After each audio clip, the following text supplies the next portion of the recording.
Hello नमस्कार दोस्तों। तो मैं आप सभी का स्वागत करता हूं इस स्टडी विलेज यूट्यूब चैनल पे। तो आप सभी को मैं बोला था कि आपका क्लास 10th यानी 10वीं का ऑल सब्जेक्ट का मैं चैप्टर वाइज आपका विस्तार से स्टडी कराएंगे। तो आइए आज मैं क्लास 10th का विषय हिंदी गोधली 2 लेकर आया हूँ। ठीक है, तो आप सभी को मैं बोल दूँ कि आपका ऑब्जेक्टिव प्लस सब्जेक्टिव ऑल विषय के लेकर आऊँगा। ठीक है, तो आज हम चलते हैं आपका विषय हिंदी गोधली 2 की तरफ। ठीक है, तो देखिए आपका फर्स्ट चैप्टर हम लोग पढ़ेंगे गढ़खंड। ठीक है, गढ़खंड में हम लोग आज श्रम विभाजन और जाति प्रथा जो निबंध है, ठीक है, ये वो पढ़ेंगे, जिनके लेखक हैं भीमराव अंबेडकर जी। ठीक है, तो चलते हैं पाठ की ओर। तो देखिए ये भीमराव अंबेडकर जी हैं, जिनके द्वारा श्रम विभाजन और जाति प्रथा लिखा हुआ है।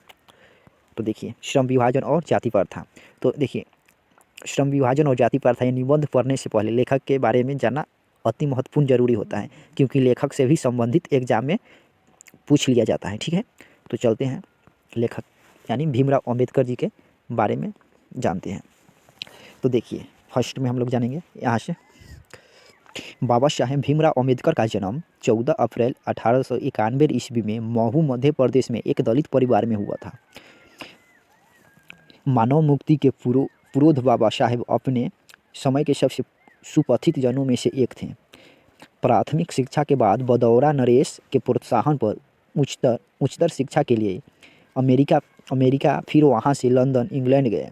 उन्होंने संस्कृत का धार्मिक पौराणिक और पूरा वैदिक वादमय अनुवाद के जरिए पढ़ा और ऐतिहासिक सामाजिक क्षेत्र में अनेक मौलिक स्थापनाएं प्रस्तुत की। सब मिलकर वे इतिहास मीमांसक, विधिवेता, अर्थशास्त्री, समाजशास्त्री, शिक्षाविद तथा धर्म दर्शन के व्याख्याता बन के उभरे। उस स्वदेश में कुछ समय उन्होंने वकालत भी की। समाज और राजनीतिक में बेहद सक्रिय भूमिका निभाते हुए उन्होंने अछूतों, स्त्रियों और मजदूरों को मानवीय अधिकार व सम्मान दिलाने के लिए अथक संघर्ष किया। उनके चिंतन व रचनात्मकता के मुख्य 3 प्रेरक व्यक्ति रहे। देखिए बाबा साहेब के चिंतन व रचनात्मकता से 3 व्यक्ति प्रेरित हुए। उनका नाम है बुद्ध, कबीर और ज्योतिबा फुले। भारत के संविधान निर्माण में उनकी महती भूमिका और एकनिष्ठ संपन्न के कारण ही हम आज उन्हें भारतीय संविधान का निर्माता कहकर श्रद्धांजलि अर्पित करते हैं। दिसंबर 1956 ईस्वी में दिल्ली में बाबा साहेब का निधन हो गया।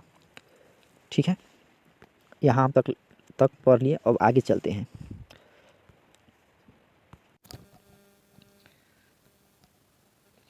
बाबा साहेब ने अनेक पुस्तकें लिखी। उनकी प्रमुख रचनाएं एवं भाषण है the caste in India, their mechanism, genesis and development, the untouchables, who are Shudras, Buddhism and communism, Buddha and his dharma, thoughts on linguistic state, the rise and fall of the Hindu, women, annihilation of caste आदि। हिंदी में उनका संपूर्ण वाङ्मय भारत सरकार के कल्याण मंत्रालय से बाबा साहेब अम्बेडकर संपूर्ण वाङ्मय नाम से 21 खंडों में प्रकाशित हो चुका है। यह प्रस्तुत पाठ बाबा साहेब अम्बेडकर के विख्यात भाषण एनिहिलेशन ऑफ कास्ट के ललई सिंह यादव द्वारा किए गए हिंदी रूपांतरण जाति भेद का उच्छेद से किंचित संपादन के साथ लिया गया है। यह भाषण जाति पाति तोड़कर मंडल लाहौर के वार्षिक सम्मेलन सन 1936 के अध्यक्षीय भाषण के रूप में तैयार किया गया था, परंतु इसकी क्रांतिकारी दृष्टि से आयोजकों की पुनः सहमति न बन सकने के कारण सम्मेलन स्थगित हो गया और यह पढ़ा न जा सका। बाद में बाबा साहेब ने इसे स्वतंत्र पुस्तिका का रूप दे दिया। प्रस्तुत आलेख में वे भारतीय समाज में श्रम विभाजन के नाम पर मध्य युगीन अवशिष्ट संस्कारों के रूप में बरकरार जाति प्रथा पर मानवीयता, नैसर्गिक न्याय एवं सामाजिक सद्भाव की दृष्टि से विचार करते हैं।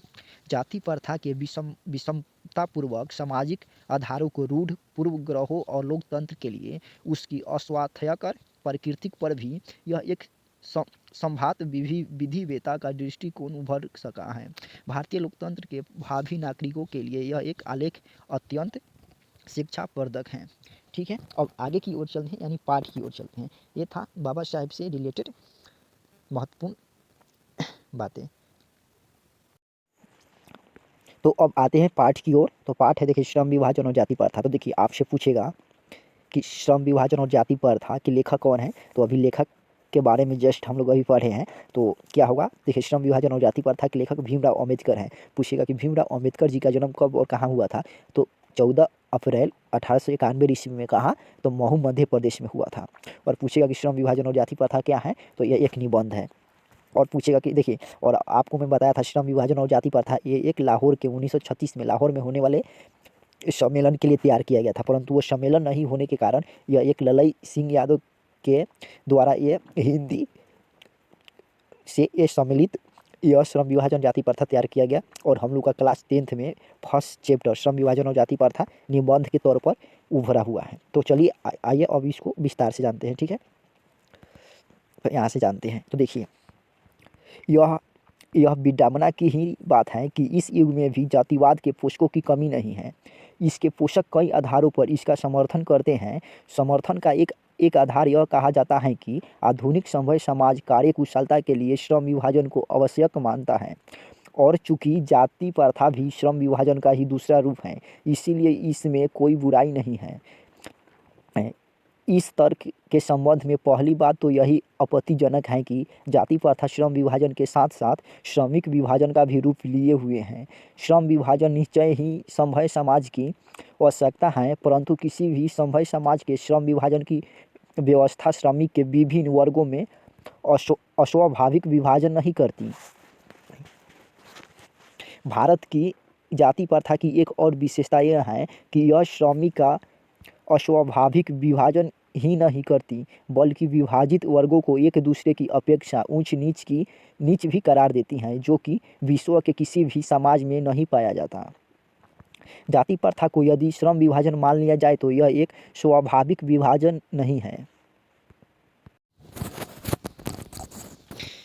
जाति प्रथा को यदि श्रम विभाजन मान लिया जाए तो यह स्वाभाविक विभाजन नहीं है, क्योंकि यह मनुष्य के रुचि पर आधारित नहीं है। कुशल व्यक्ति या सक्षम श्रमिक समाज का निर्माण करने के लिए यह आवश्यक है कि हम व्यक्तियों की क्षमता इस सीमा तक विकसित करें जिसमें वह अपने पेशा या कार्यों का चुनाव स्वयं कर सके। इस सिद्धांत के विपरीत जाति प्रथा का दूषित सिद्धांत यह है कि इसमें मनुष्य के प्रशिक्षण अथवा उसकी निजी क्षमता का विचार किए बिना दूसरे ही दृष्टिकोण जैसे माता पिता सामाजिक स्तर के अनुसार पहले से ही अर्थात गर्भधारण के समय ही मनुष्य का पेशा निर्धारित कर दिया जाता है। जाति प्रथा पेशों का दोषपूर्ण निर्धारण ही नहीं करती, बल्कि मनुष्य को जीवन भर के लिए एक पेशे में बांध भी देती है। भले ही पेशा अनुपयुक्त या अपर्याप्त होने के कारण वह भूखे मर जाए। आधुनिक युग में यह परिस्थिति या पर्याय आती है, क्योंकि उद्योग धंधों में प्रक्रिया व तकनीकी में निरंतर विकास और कभी कभी अकस्मात परिवर्तन हो जाता है, जिसके कारण मनुष्य को अपना पेशा बदलने की आवश्यकता पड़ सकती है। और यदि प्रतिकूल परिस्थितियों में भी मनुष्य को अपना पेशा बदलने की स्वतंत्रता ना हो तो इसके लिए भूखे मरने के अलावा क्या चारा रह जाता है। हिंदू धर्म की जाति प्रथा किसी भी व्यक्ति को ऐसा पेशा चुनने की अनुमति नहीं देती है जो उसका पैतृक पेशा ना होकर भले ही वह उससे या उसमें प्रगत हो। इस प्रकार पेशा परिवर्तन की अनुमति ना देती है। जाति प्रथा भारत में बेरोजगारी का एक प्रमुख व प्रत्येक कारण बनी हुई है। इस प्रकार हम देखते हैं कि श्रम विभाजन की दृष्टि से भी जाति प्रथा गंभीर दोषों से युक्त है। जाति प्रथा का श्रम विभाजन मनुष्य की सुरक्षा पर निर्भर नहीं रहता। मनुष्य की व्यक्तिगत भावना तथा व्यक्तिगत रुचि का इसमें कोई स्थान अथवा महत्व नहीं रहता।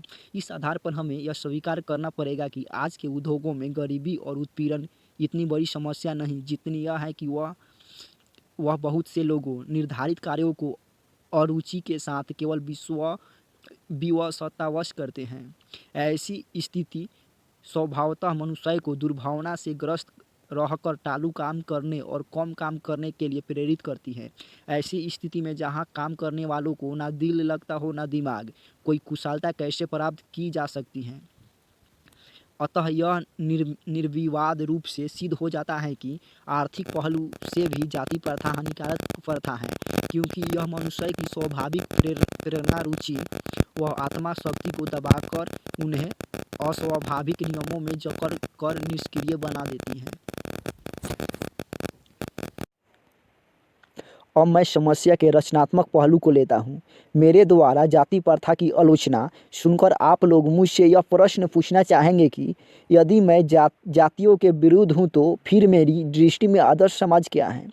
मेरा उत्तर होगा कि मेरा आदर्श समाज स्वतंत्रता, समानता और भ्रातृत्व पर आधारित होगा। क्या यह ठीक नहीं है? भ्रातृत्व अर्थात भाईचारों में किसी को क्या आपत्ति हो सकती है?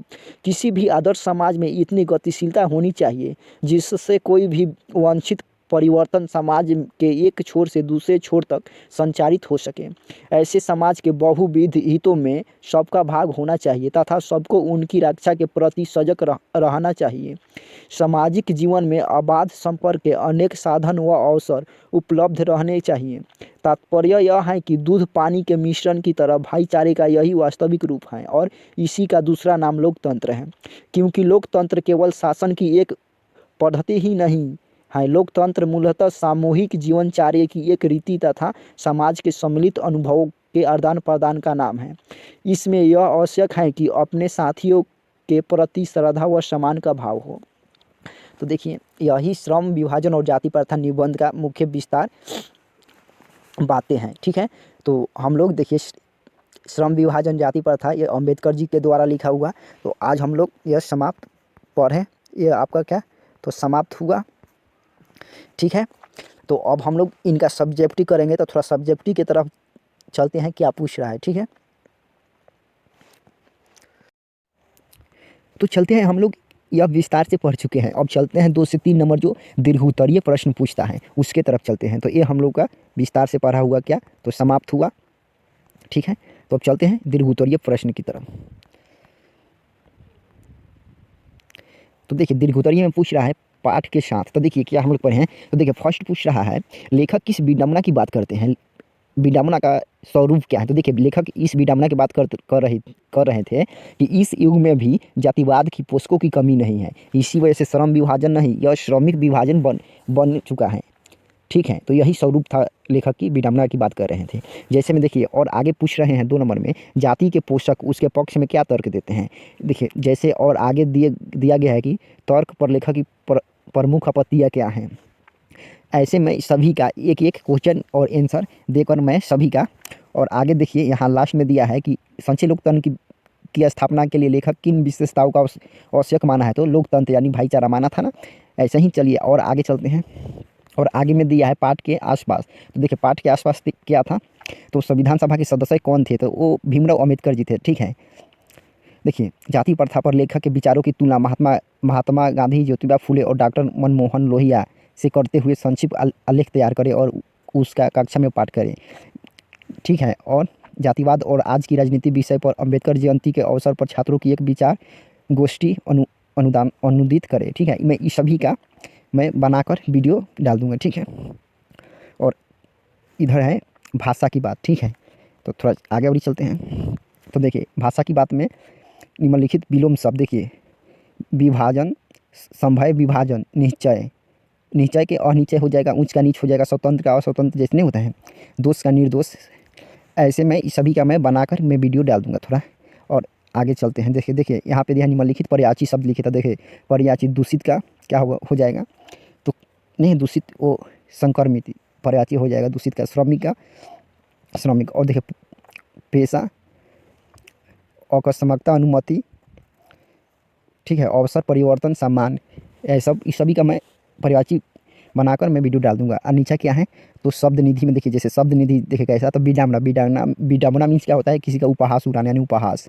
पोषक क्या होता है, तो समर्थन करना यानी साथ देना, पालक या पालने वाला होता है। ठीक है, तो मैं सभी पे वीडियो बना के डाल दूंगा। ठीक है, ये दीर्घोत्तरीय प्रश्न जो आपके एग्जाम की दृष्टि से 2 से 3 नंबर एग्जाम में पूछता है, तो यहाँ से 5 से 6 नंबर कवर हो जाएगा। ठीक है, तो आप लोग को बताइएगा कमेंट के नीचे, और आप न्यू है तो चैनल को ज़रूर सब्सक्राइब कीजिएगा इस स्टडी विलेज